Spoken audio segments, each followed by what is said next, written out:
donde está el virus del herpes simple 1, virus del herpes simple 2, está Valeria zoster, citomegalovirus, hay bastantes virus que afectan al humano. Oh, cabrón. El virus de Epstein-Barr también está en esta familia.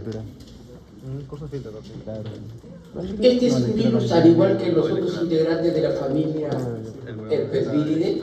Vas a agregar un artículo para ese examen, o sea, te va a imprimir un artículo y sabes que es lo peor. No lo hice en invierno, Bueno, no lo hice en invierno, porque Román me lo va a enseñar. Al igual que todos los integrantes de la familia Herpesviridae, son virus ADN. Tiene un ADN lineal bicatenario. Hay dos profes que enseñan lectura. Román Este es el más pequeño de los de esta familia Herpesviridae.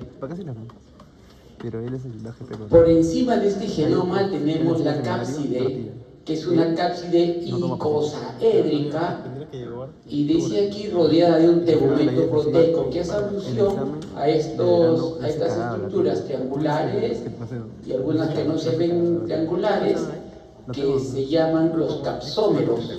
Los capsómeros son las unidades que forman la cápside y son de naturaleza proteica.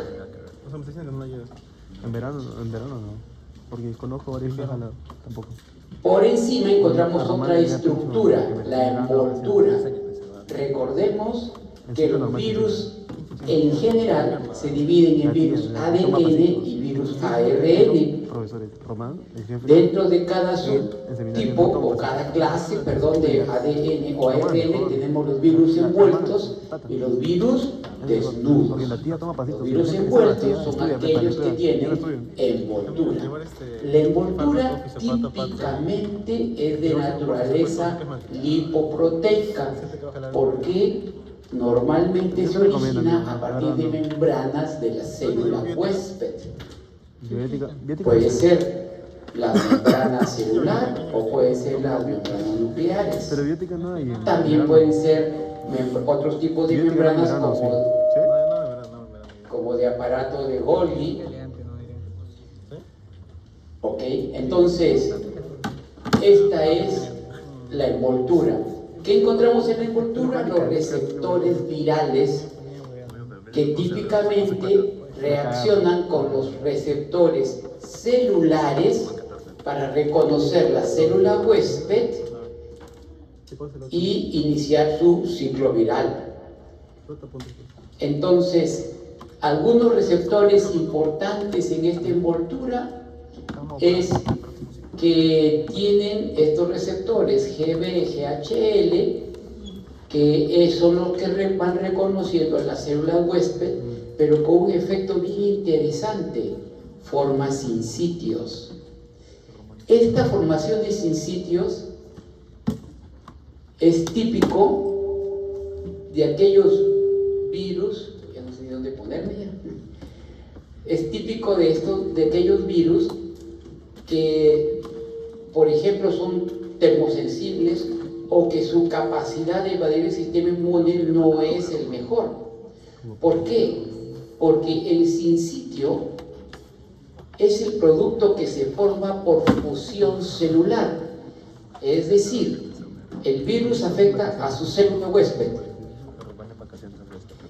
y dentro del arsenal que tiene el virus crea las condiciones para que la célula huésped se pueda fusionar con la célula de al lado, siempre y cuando sea también su célula huésped, ¿no? Me refiero a una célula del mismo tipo, es decir, un hepatocito se fusiona con otro hepatocito, no se va a fusionar pues con un cardiocito.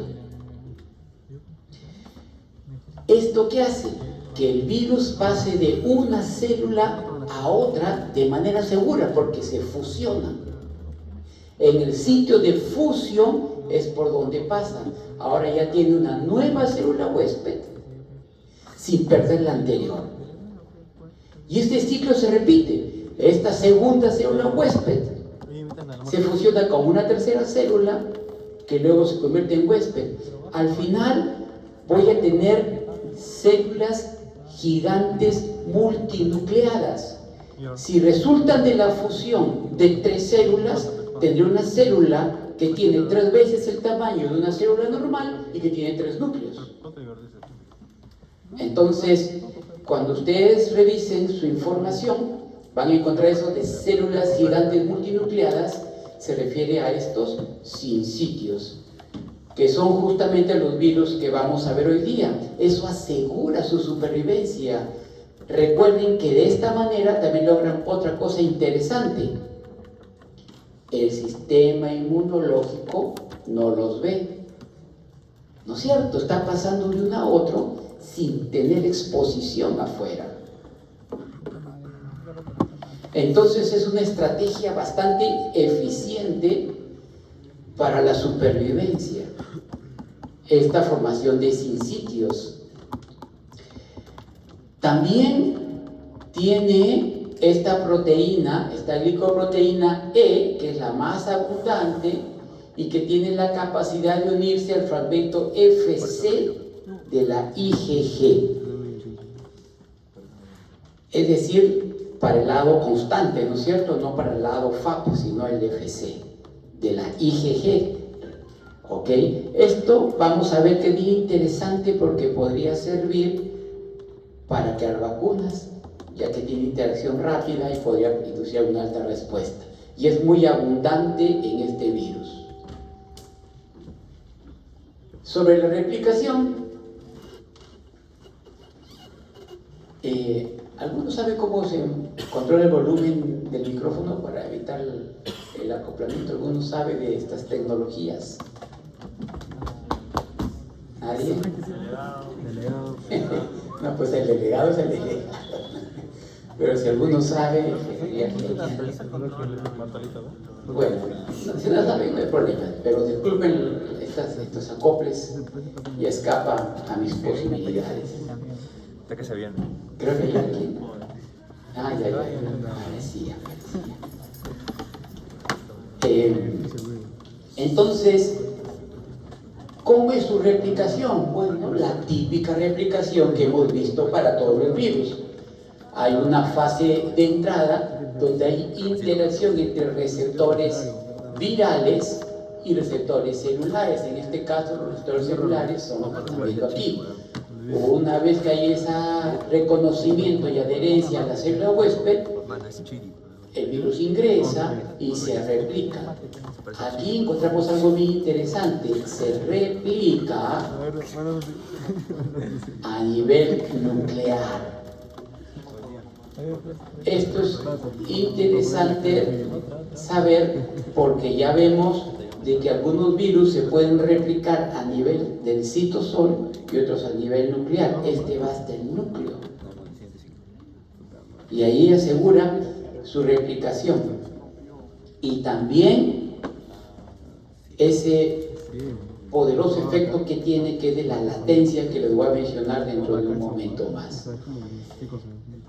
Luego que ya se está replicando, viene el ensamblaje, donde cuando refiere al ensamblaje quiere decir que a nivel nuclear está formando nuevos ADNs virales y su cápside. Esto migra al aparato de Golgi, donde adquiere la envoltura, esta de acá. Y luego sale por exocitosis, que ya le hemos explicado en clases anteriores. Recuerda que hablábamos de las endocitosis y de las exocitosis. Entonces sale y es altamente termosensible. Como no soporta estos cambios de temperatura, ahí viene la propagación dependiente del contacto célula a célula. Las fusiona y hace sincitios. También para la transmisión. Si yo estoy con mi varicela, me acerco a uno de ustedes y si hay las condiciones, por supuesto que los contagiaré. Entonces, ¿qué tiene? ¿Cuál es su arsenal patogénico? La propagación célula a célula a través de estos sincitios.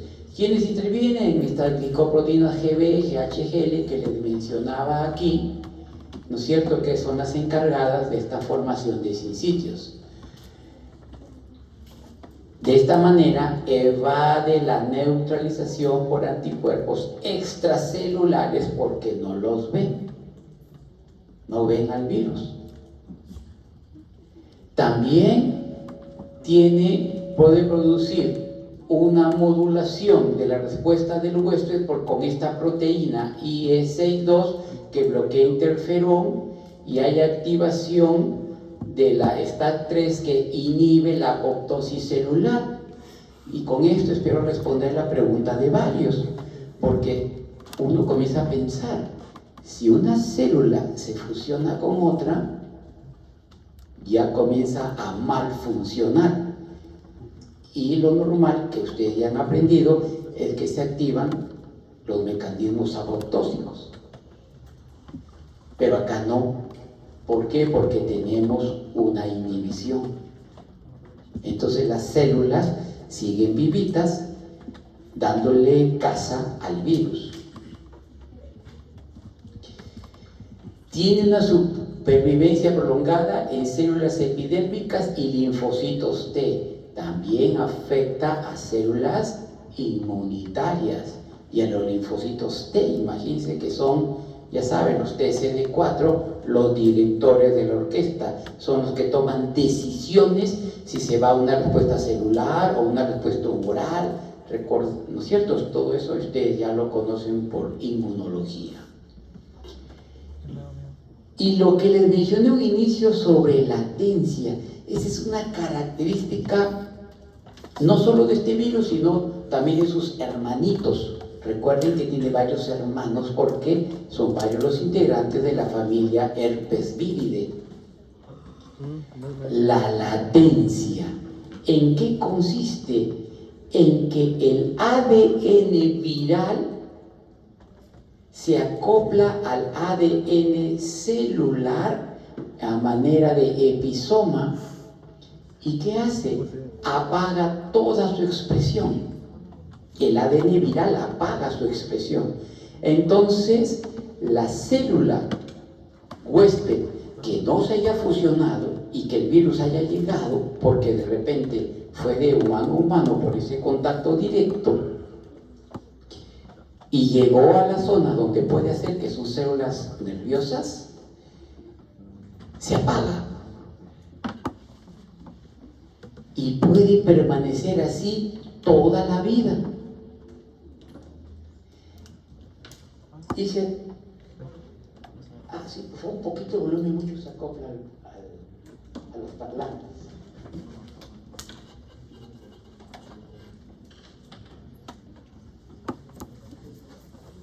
Hola, un poquito más.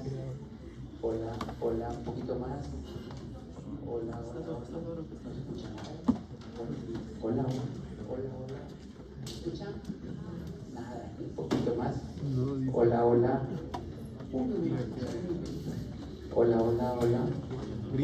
Hola. Creo que ahora sí. Muchas gracias. Ya no se acopla.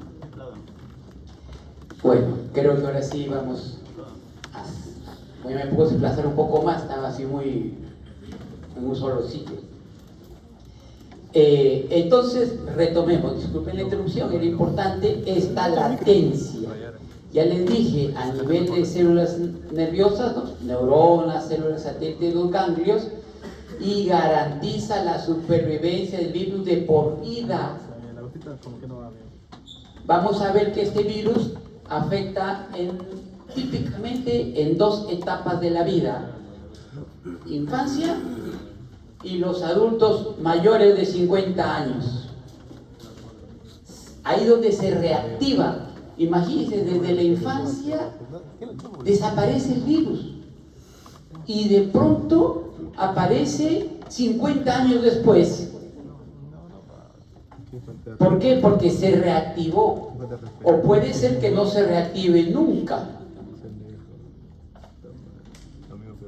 Y todo el mundo para feliz, porque cuando se reactiva, ahí sí es medio complicado por los dolores. Vamos a ver un poquito más. Pero ya entendemos esto de la latencia.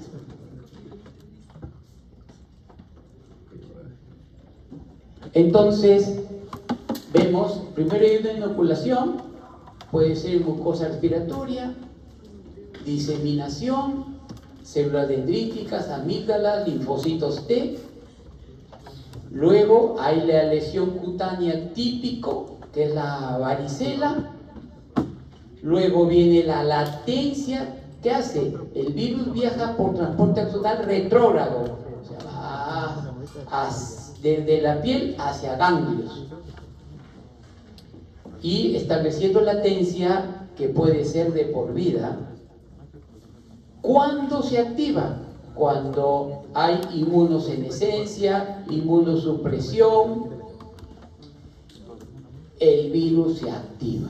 Hay varios estudios que dicen que también se reactiva, por ejemplo, por el estrés.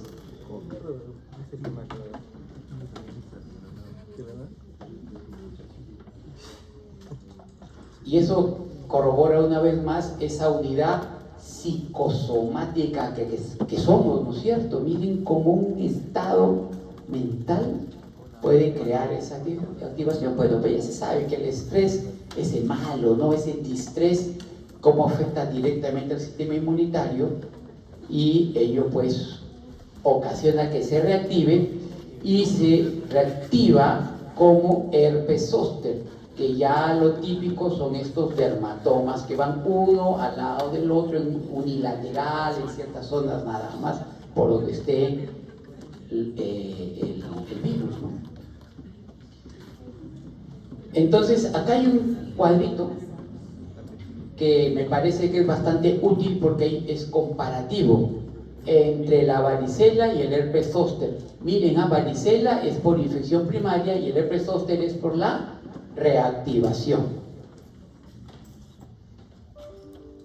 porque hace latencia, ¿no es cierto? Reactivación. Como les decía hace un momento, hay dos momentos típicos: en niños y en adultos mayores de 50 años, cuando es la reactivación.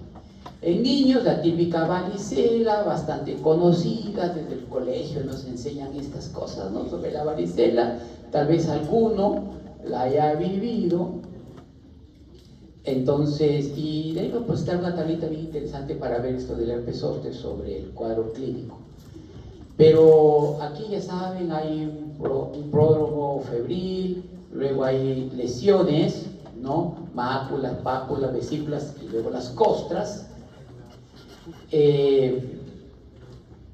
Algunas complicaciones sobre infección bacteriana, neumonía viral, encefalitis, porque recuerden que también afecta a linfocitos T.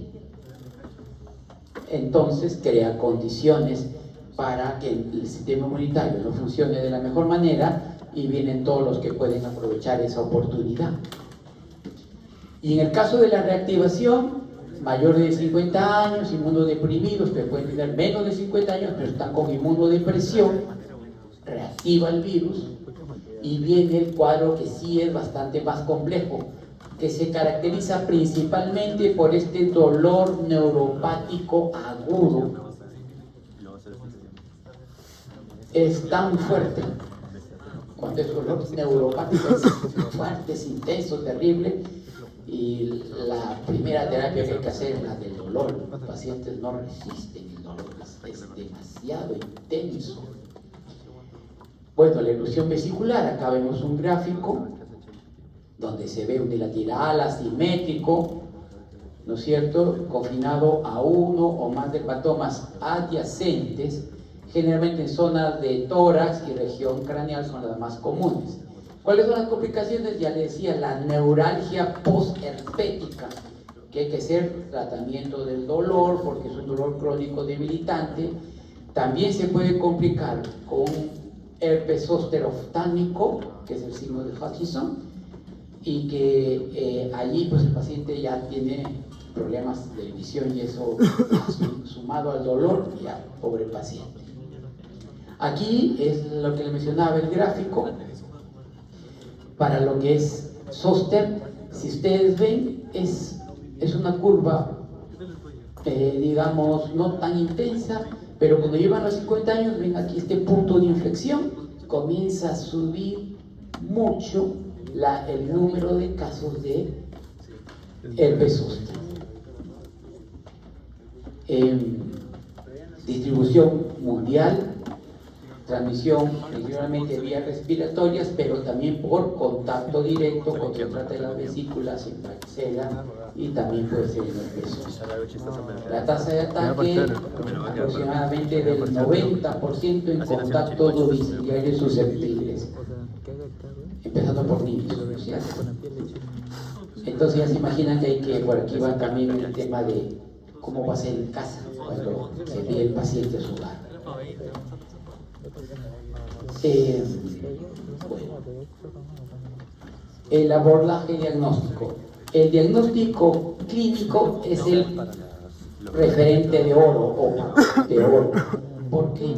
Porque la evaluación visual es concluyente. Entonces, a ver, varicela es típico. Pero, ¿qué sucede cuando hay casos atípicos o complicados?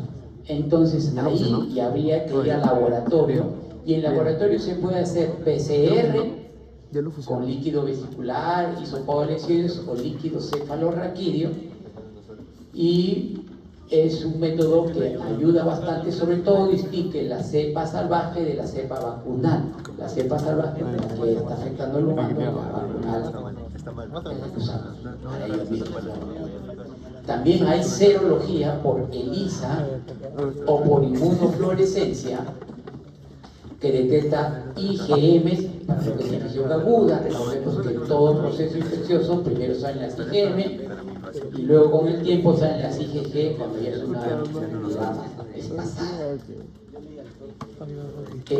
Hay que tener cuidado que como hay vacunas, hay que tener cuidado con esta prueba, ¿no? Para las IgG.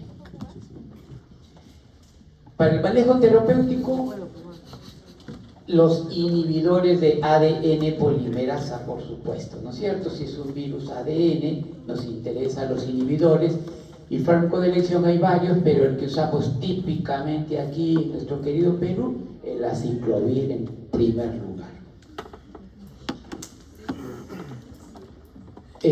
Importante que en el herpes zóster hay que darle el tratamiento lo antes posible para que el virus no siga diseminándose y haya esas complicaciones oculares o neurológicas que les mencionaba hace un momento.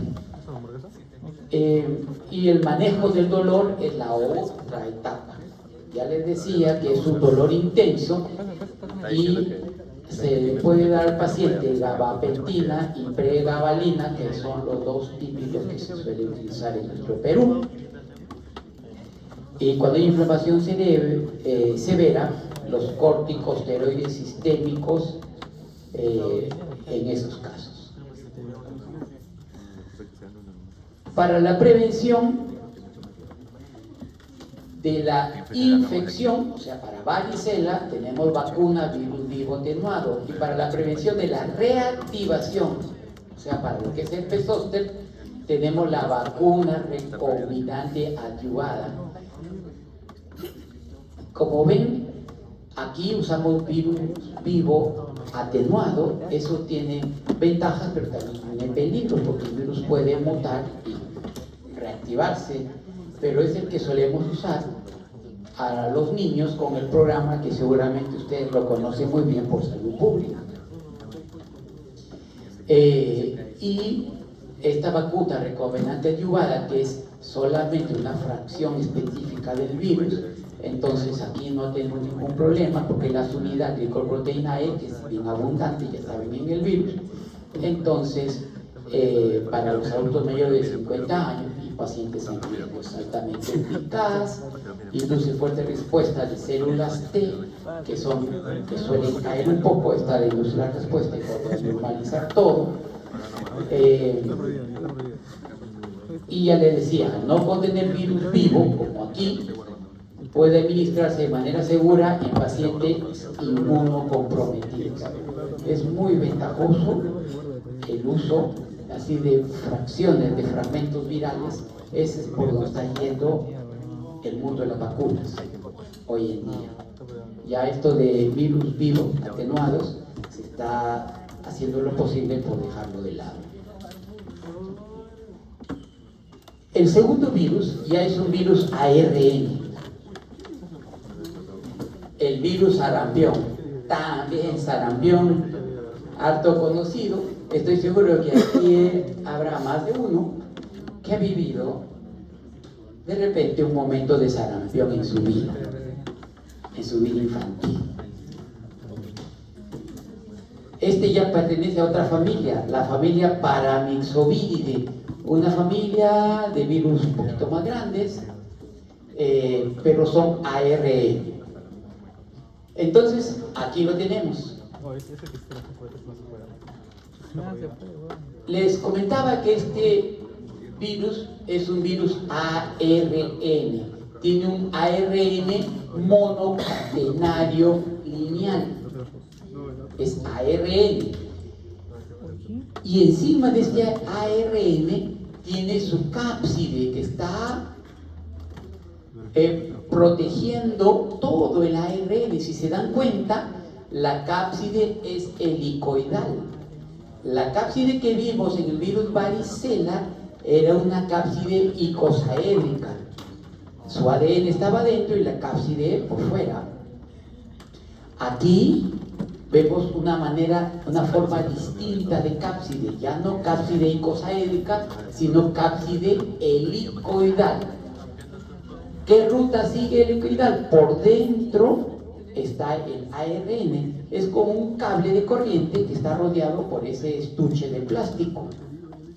El estuche de plástico que tiene los cables eléctricos vendría a ser la cápside, y el cable, ¿no es cierto?, el cobre sería el ARN. Y es helicoidal, como pueden apreciar. Este ARN es de polaridad negativa. Ustedes van a ver, esto les va a servir quizá para su evaluación. Los ARN virales, hay los de polaridad negativa y los de polaridad positiva. Los de polaridad positiva quiere decir que pueden actuar directamente como ARN mensajero. Por lo tanto, el virus entra y se replica ipso facto, porque ya está con su mensajero incorporado, ¿no es cierto? Porque su ARN es de polaridad positiva. Los ARN de polaridad negativa, como tiene el virus sarampión, son virus que tienen que formar una copia positiva para poder actuar como mensajeros e iniciar la síntesis de sus estructuras virales. Entonces, para lograr eso, o sea, de volverse negativo y hacer una copia positiva, necesita una enzima, que es la ARN polimerasa. Esa es la que permite cambiar de negativa a positiva la cadena de ARN. Y este virus la trae, pues, la proteína L, que está debajo de su cápside, ¿no es cierto? Esta cápside helicoidal es la que actúa como ARN polimerasa. Este virus viene preparado con lo que necesita.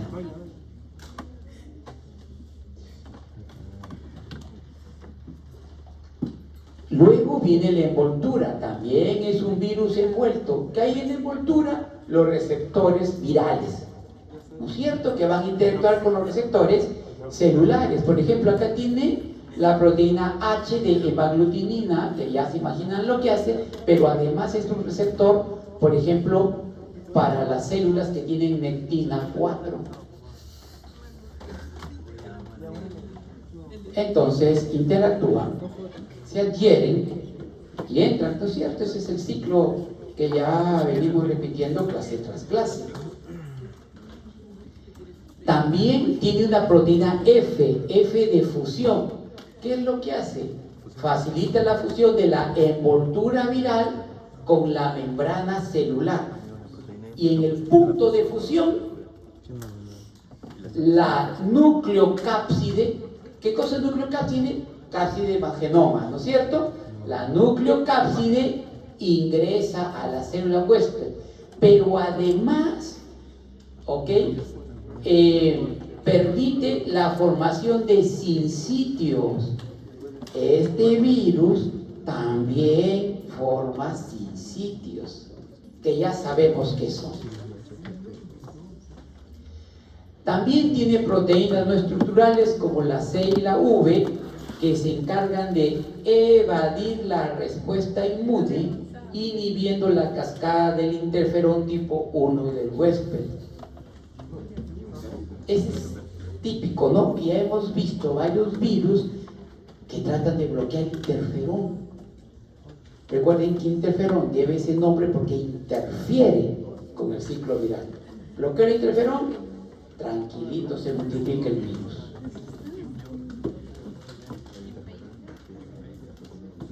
Bueno, aquí está la vía de cómo hace el virus. Llega por inhalación, infección primaria, infecta macrófagos alveolares, células dendríticas en el tracto respiratorio inferior. Como ven, a fagocitos. Ya está dentro de los que deberían controlarlos, sin que los controle, sin que venga el fagocito, ese fagocito, y ya está ahí adentro. Y estos fagocitos, que son los macrófagos alveolares y las células dendríticas, ni enteradas. Luego estas células inmunes infectadas migran a los ganglios linfáticos y allí hay una multiplicación viral pasiva, además de estas células mencionadas, en linfocitos T y linfocitos B.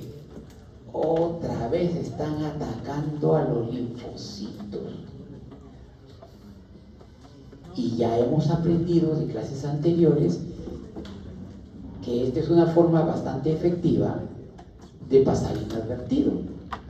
Es como que un delincuente se escondiera en la comisaría, la policía por supuesto que sale a buscarlo en todos lados, menos en la comisaría, ¿no es cierto? Luego que ya hubo esta multiplicación viral masiva, hay viremia, es decir, diseminación a través de la sangre, llegando a piel, tracto gastrointestinal, hígado, riñones. Cuando llega a piel, ya saben que tenemos esta típica sarampión, ¿no es cierto? Infección de células epiteliales, respiratorias, utilizando este receptor nectina 4, que ya saben que es por interacción con el receptor H viral, con el nectina celular, y llega liberación de viriones y hacen todo el ciclo. Aquí en este gráfico tratamos de ver las manifestaciones clínicas de este virus. El inicio del exantema el día 0, cuando vamos para atrás, vemos que 4 días antes ya tenemos las manchas de Koplik, que es el signo patognomónico de esta infección. Cuando ya debuta, con la fiebre alta, tos, coriza, conjuntivitis, y aparecen estos exantemas maculopapulares típicos que todos conocemos en los sarampión,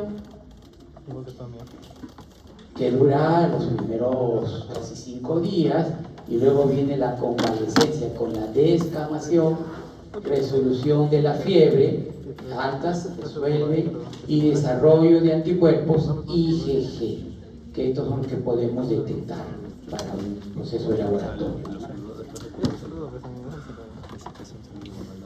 ¿Qué complicaciones pueden haber? Varias. Empezamos con estas neurológicas que pueden empezar con encefalitis diseminada aguda, encefalitis con cuerpo de inclusión y lo peor, panencefalitis esclerosante subaguda, que es mortal. Y ahí acaba la historia del paciente.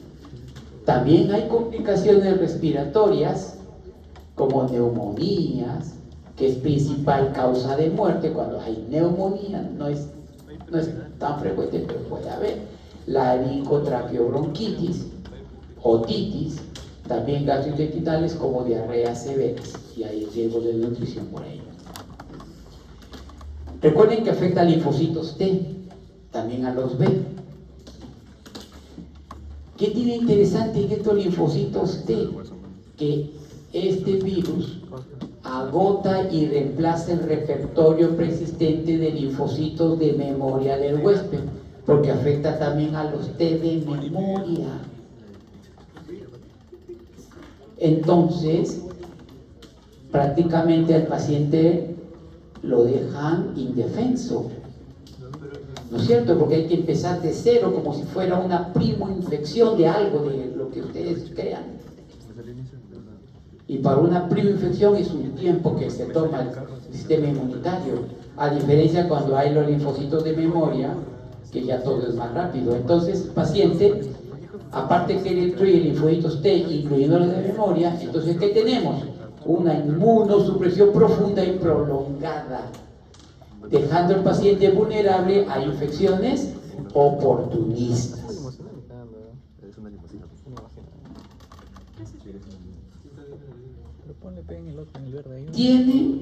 Cada individuo infectado puede contagiar en promedio 12 a 18 personas en una población susceptible.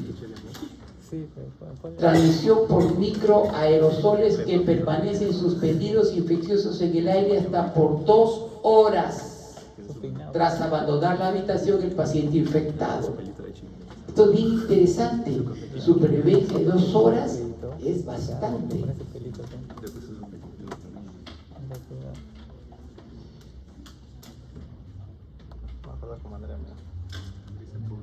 Bueno, lo importante es, recuerden, acá tenemos vacunación que nos está dando muy buenos resultados, pero se requiere 95% de cobertura vacunal para la inmunidad de rebaño.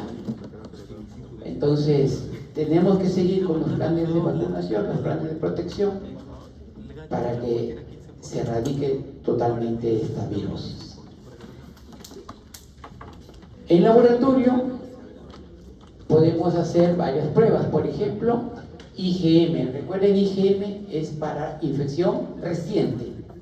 Para detectar el paciente recién infectado, hacemos ELISA en suero, desde el inicio hasta 4 o 8 semanas, desde el inicio del exantema.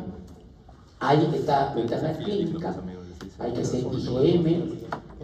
Y una limitación importante, los falsos negativos tempranos, porque tenemos una ventana clínica del inicio del exantema hasta 4 a 8 semanas, entonces no detectamos. Hay cantidades más bajas de lo que la ELISA puede detectar.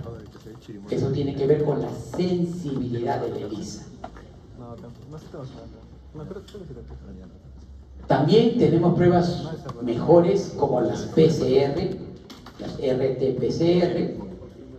Estas serían las muestras: exudadofaringio, nasofaringio, orina. Tienen alta sensibilidad y especificidad. Permite inclusive genotipificación porque está detectando su genoma, pues su ARN. Entonces puedo diferenciar de qué variante de virus se trata y hacer los estudios de vigilancia. Importante que requiere cadena de frío temprano, menor a 7 días del exantema, y un equipo especializado, porque esa cadena de frío tiene que ser intocable, porque si no hay alteraciones de ese genoma y el resultado va a ser equivocado. También tenemos para IgG, que ya saben, eso se produce posterior.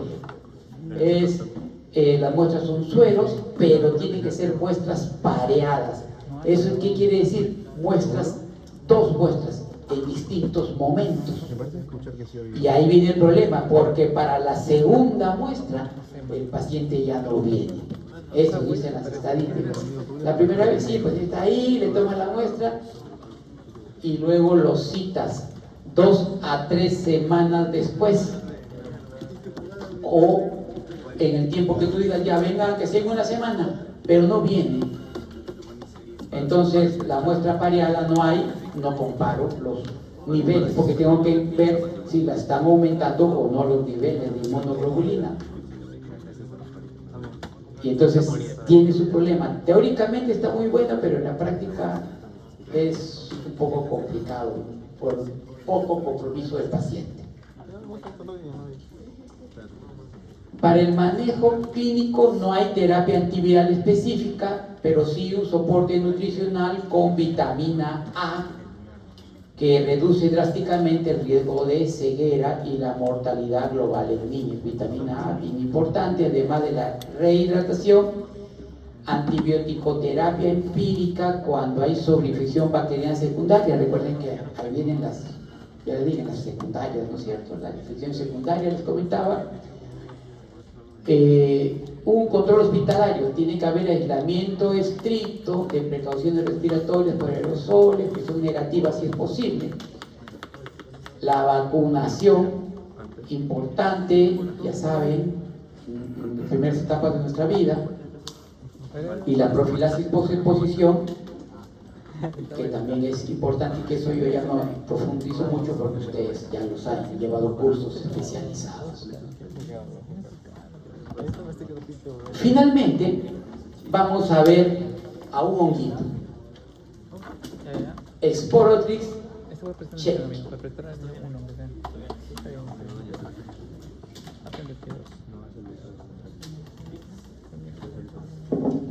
Yo hice esto.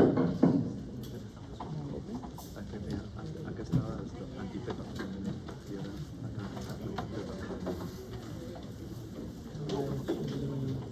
Se va a tomar su chiricito. ¿Dónde vamos a comer? Este es un tremendo viaje. Estamos viajando del mundo más sencillo, que son los virus, ¿no es cierto? Estructuras sencillas. Recuerdan, todos los virus tienen genoma y cápsula. Algunos tienen, por ejemplo, envoltura. Los más complejos. Ni siquiera están formados por células. Y ahora vamos a hacer un viaje al mundo eucariótico. Seres celulados eucarióticos, como son los hongos. Comentábamos en una clase pasada de que los hongos tienen dos formas de crecimiento, en forma de levaduras y en forma de moho. El moho, que son pluricelulares, las levaduras unicelulares. Los mohos pluricelulares tienen estructuras largas llamadas hifas y tienen estructuras reproductivas que son tus esporas. Y veíamos que hay hongos que tienen una capacidad excepcional de ir de un mundo al otro, de ir de moho a levadura y viceversa. Y esos son hongos más evolucionados, porque es sorprendente, porque recuerden que moho es pluricelular, levadura es unicelular. Transformarse un ser pluricelular a unicelular, como es cuando viajas de moho a levadura, es un evento de alta tecnología molecular. Nosotros, los seres humanos, con la alta tecnología que tenemos, no podemos lograrlo. Con toda esa ingeniería genética que tenemos, no lo logramos. Yo no puedo coger un humano y volverlo unicelular, a pesar que alguna vez lo hemos sido. ¿No es cierto? Cuando hemos sido un cigoto, hemos sido unicelulares. Y luego nos volvimos pluricelulares. Pero regresar a unicelular, nosotros no podemos. Hay hongos que sí pueden, y ya les hemos mencionado varios. Hoy día les mencionamos uno más, Sporotrix check.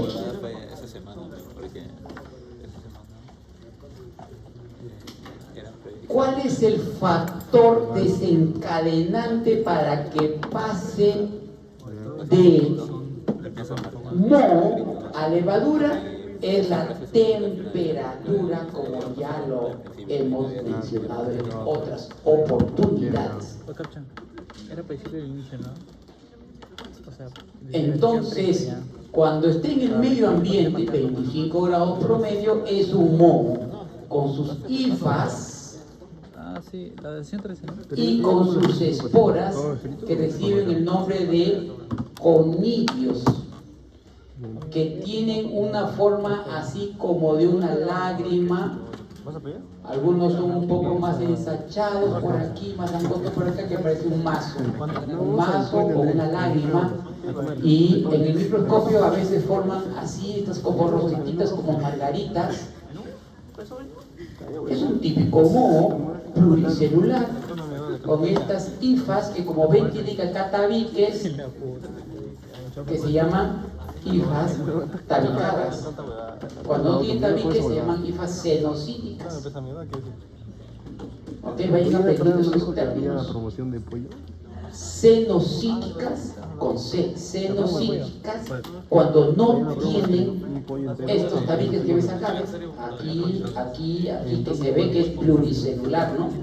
Cada zona es una célula, que es otra célula, que es otra célula. Cuando tienen esos tabiques, que son los tabiques intercelulares, se llama célula tabicada. Cuando no presenta ello, se llama célula cenocítica. Estos tienen hifas tabicadas con sus conidios. ¿Dónde se encuentran? En el suelo y en la vegetación. Están en el ambiente. Porque si está en el suelo, quiere decir que cada vez que yo camino, creo corrientes de aire y están también en el aire. Entonces están en el medio ambiente, suelo y vegetación. Cuando llegan al humano, alcanzan 37 grados centígrados y pasan a modo levadura. De pluricelular pasan a unicelular, formando estas levaduras que son alargadas, como si fueran un puro, porque son alargadas y gruesas. Entonces, cuando ustedes ven un tejido y ven algo largo y grueso, eso es la levadura de Sporotris Schenck. Es unicelular y está en el tejido humano o animal a donde haya llegado. ¿Qué tiene este honguito de interesante para lograr cumplir su ciclo bien, su ciclo celular? Tiene adhesinas, ya saben, ¿no es cierto?, para adherirse al tejido del huésped, ¿no es cierto?, la célula del tejido del huésped. Adhesinas como la GP70, HP60, PAP1. También tienen melanina, que le permite resistir la fagocitosis y neutralizar el estrés oxidativo. ¿Qué más tiene? Lípidos. Todo esto desde aquí hasta acá es la pared celular. Y esto de aquí para abajo, esta es la membrana celular.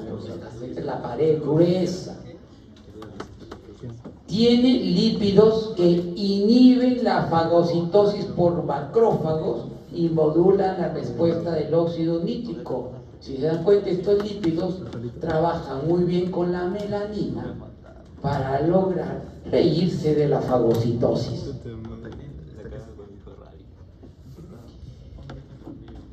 También forma biopelículas. ¿Recuerdan que hablábamos de las biopelículas? Estas biopelículas inducen a distintas resistencias. Esta resistencia es para los, ya no llevamos antibióticos, sino llevamos antifúngicos, ¿no es cierto? Entonces, no deja que pase, forma esa biopelícula, que en inglés decimos los biofilms,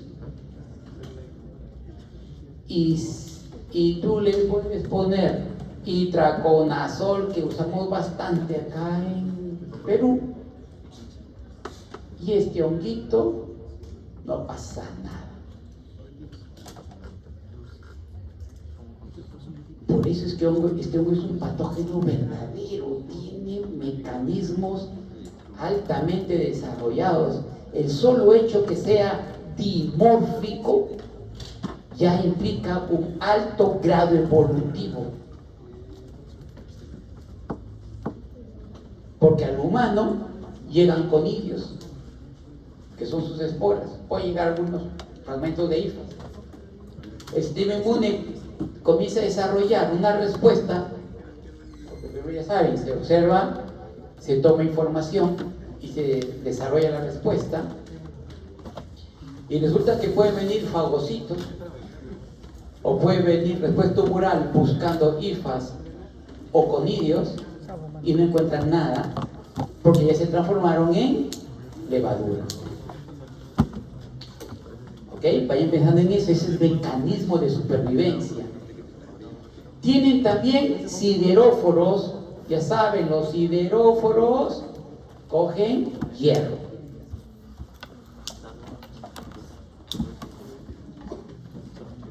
¿Cómo llegan al humano? Por inoculación traumática, ya sea porque hay microtraumatismos en la piel por espinas, astillas o arañazos de animales. Vamos a ver un poquito en la siguiente diapositiva que esto de espinas y astillas es un grupo y esto de animales es otro grupo, de manera de cómo ingresa y el efecto que produce. Ahorita les explico.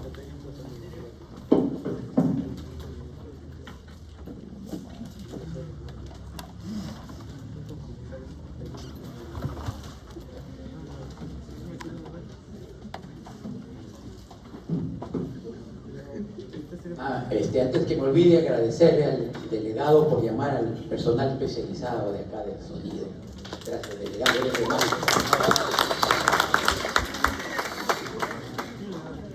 Está en campaña para la reelección, pues el delegado.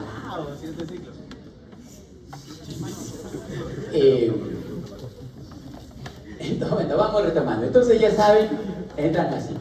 Una vez que llega al humano, la transformación termodimórfica pasa a ser levadura, ¿ok? Que entran fragmentos de hifas o las esporas que se llaman conillos y estos se transforman en hifas, en levaduras. Hay activación de proteasas y proteínas de choque térmico, que son las HSP que les mencionaba, para la conversión a levadura invasiva, es la forma invasiva, la que llega a todos lados. Los bactrófagos intentan destruir el hongo mediante arroz, pero no pasa nada porque ya hemos visto que tiene sus mecanismos para sobrevivir. Esporotis secreta enzimas antioxidantes y también melanina para sobrevivir a la fagocitosis, sobrevivir al macrófago. El macrófago logra fagocitar, la melanina le permite sobrevivir intracelularmente y lo usa como un Uber para diseminarse vía linfática. Ya tiene su Uber.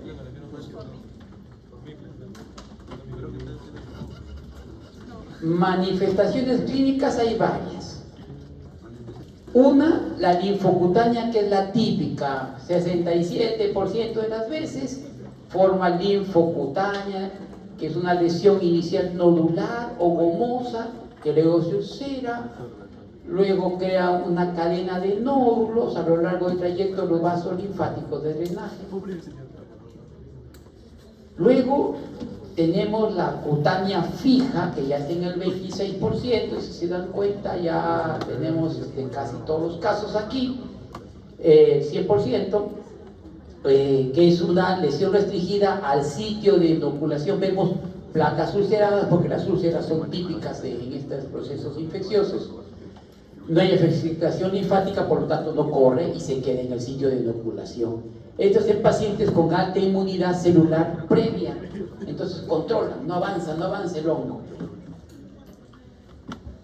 Lo normal es que avance y haga esta forma linfocutánea, pero hay otras formas poco frecuentes, pero que son importantes de mencionar, como por ejemplo la forma diseminada y extracutánea, que si bien es cierto es rara, pero es severa y afecta a los inmunocomprometidos, por ejemplo con este virus harto conocido. Hay multiplicaciones múltiples lesiones sistémicas en huesos, articulaciones, sistema nervioso central, piel distal, porque hay diseminación hematógena. Es rara, severa, compleja. Y hay la pulmonar primaria, adquirida de forma atípica por inhalación directa de conidios ambientales. Y esto cambió todo, porque hemos dicho que entran por microtraumatismos. Pero en el proceso evolutivo de este hongo está logrando algo que es rarísimo, pero así empieza todo. Rarísimo y luego se convierte en la regla. Ha logrado desarrollar la capacidad, esos conidios, de sobrevivir cuando ingresa por vía respiratoria. Y eso es wow.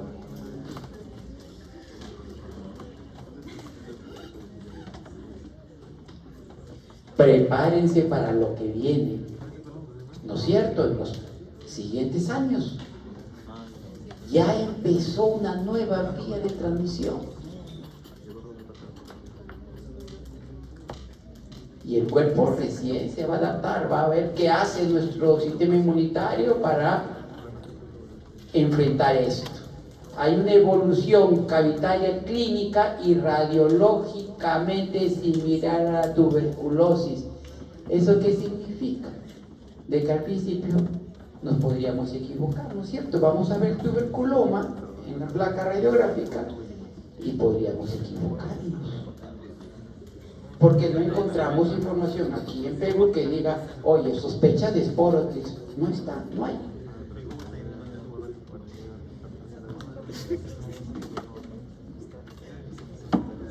Entonces tenemos la transmisión ambiental y la transmisión zoonótica. Esto, recuerden que son con estos microtraumatismos, ¿no es cierto?, que hay en los jardines, en el suelo, ¿no es cierto? Por eso a esta le llaman, que es la vía ambiental clásica, que le llaman la micosis del jardinero, porque, bueno, ya saben, por su propio trabajo, era el mayor número de casos, ¿no es cierto?, en agricultura, floricultura, estos microtraumatismos, cuando trabajas descalzo, ¿no? O con sus típicos yanquis, ¿no?, que es ese zapato peruano, ¿no?, yanqui. Ya se está olvidando, seguramente varios de ustedes no lo conocen.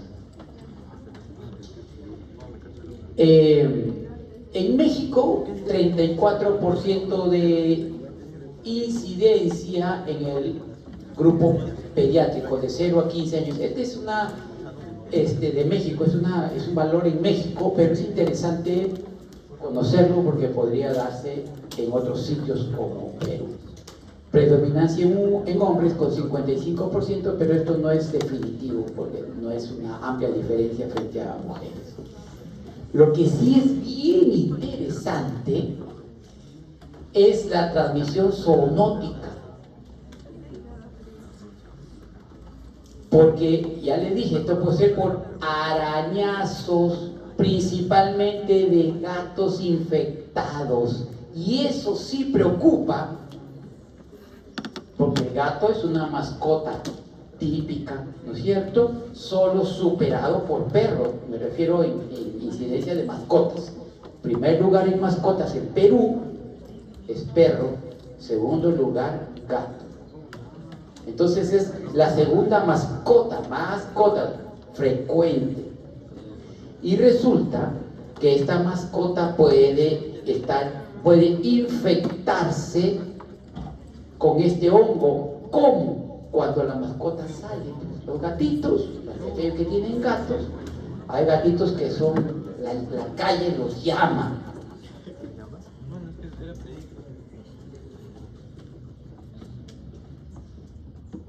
Y cuando van a la calle se pueden infectar, ya saben, por sus microtraumatismos, ¿no es cierto? Están por un jardín, por un parque, se infectan. Y luego el gatito con su cariño de repente te araña Suavecito, mi gatito lindo, ya te dejó su regalo. Entonces, ¿y por qué les menciono esto? Porque hay una alerta epidemiológica en Brasil. Hay brotes hiperendémicos impulsados por Sporotix brasiliensis, que es una especie de alta virulencia que está desplazando Sporotix chenki. Y resulta que Brasil es nuestro vecino.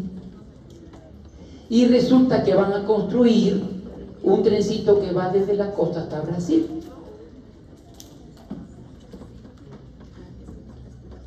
Creo que el resto de la historia ya se la imaginan.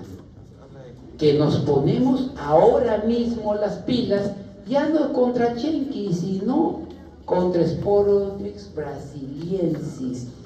Ese, no me miren con mala cara, pero les digo que va a ser su nuevo dolor de cabeza que van a tener pacientes.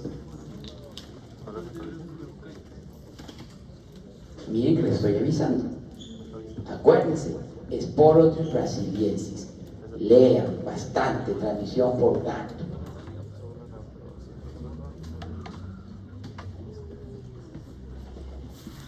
Para el laboratorio tenemos el examen directo e histopatología, baja sensibilidad clínica, el hidróxido de potasio 10%, poca utilidad por la escasez de levaduras que vemos en el humano. A veces vemos unos cuerpos asteroides que son unos como redonditos con rayitas que se puede observar, pero no es lo mejor. Lo ideal es el cultivo. Y en el medio cultivo típico de hongos que ya conocemos, que es el agar, saburón. Lo incubamos a 25 grados y a 25 grados ¿qué tenemos? Mohos. ¿No es cierto? Recuerden, 25 grados es moho, 37 levadura. Tenemos mohos, crecen abundantes, grandes, rápidamente lo vemos, cogemos algunas cuantas esporitas y las ponemos en un tubo de ensayo o en una plaquita chica conteniendo agar sangre o PHI, que quiere decir infusión cerebro-corazón, a 37 grados, y si vemos que se transforma en levadura, que son alargadas, gruesas y largas, así como un puro, ya pues más pruebas ya no queremos. ¿Se dan cuenta? No estamos hablando de pruebas caras, pruebas sencillas, baratas, y ese es un término importante en nuestro país, ¿no? Baratas,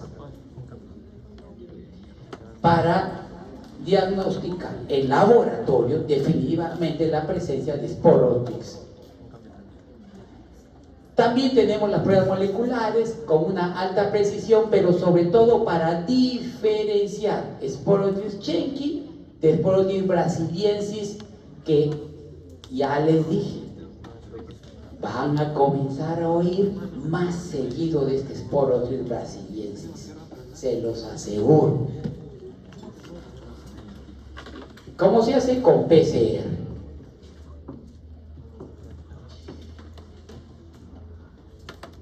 El enfoque terapéutico, bueno, para lo típico que son las infecciones cutáneas, que es la mayor parte de esta pirámide, la cutánea fija y la linfocutánea, que ya les dije que es lo típico, lo hacemos con itraconazol, nos está dando buenos resultados. Cuando ya vemos intolerancia o resistencia, entonces ya estos azoles no quieren hacernos mucho caso, podemos usar terbinafina, que es bien interesante. También puede ser fluconazol, pero terbinafina está dando buenos resultados para cuando hay intolerancia o resistencia o casos complejos. ¿Por qué? Porque recuerden que tienen biofilms, y los biofilms son muy buenos para bloquear sobre todo los azoles.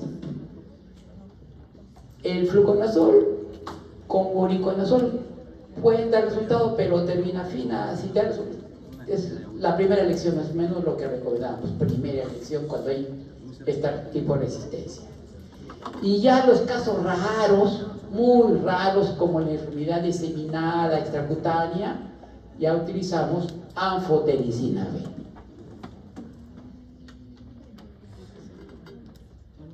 Estrategias preventivas, ya para ir terminando. Empezamos con la preocupación ocupacional. Hay que frenar a la transmisión sapronótica. Uso estricto de equipo de protección, los EPP, guantes. ¿Cuál es el público objetivo? Los jardineros, mineros también. Por ahí va la historia. El control zoonótico, que nos interesa muchísimo porque es la nueva forma que hemos descubierto que están llegando a Perú, porque ya llegó a Brasil y está zonas hiperendémicas que en Brasil, ahí por Río de Janeiro, por ahí están fuertísimos, muchos casos. Con un pequeño detalle, son nuestros vecinos. Y entonces, el manejo cuidadoso de animales infectados, piensen en los gatitos, ¿no es cierto? Acá dice especialmente en los gatos domésticos, hay que hacer aislamiento, tratamiento veterinario temprano, pero otra manera sería nuestros gatitos, ni bien lleguen de su rutina callejera, limpiarles las patas, ahí, primerito, vamos empezando por ahí. Bueno, control de bioseguridad, siempre lo hemos mencionado, el manejo de muestras biológicas clínicas y alimentarias bajo estrictas normas de laboratorio. Y la noticia que ya saben, no hay vacuna disponible para la prevención en humanos, pero esperemos que en algún momento salga. Jóvenes, muchas gracias por su atención.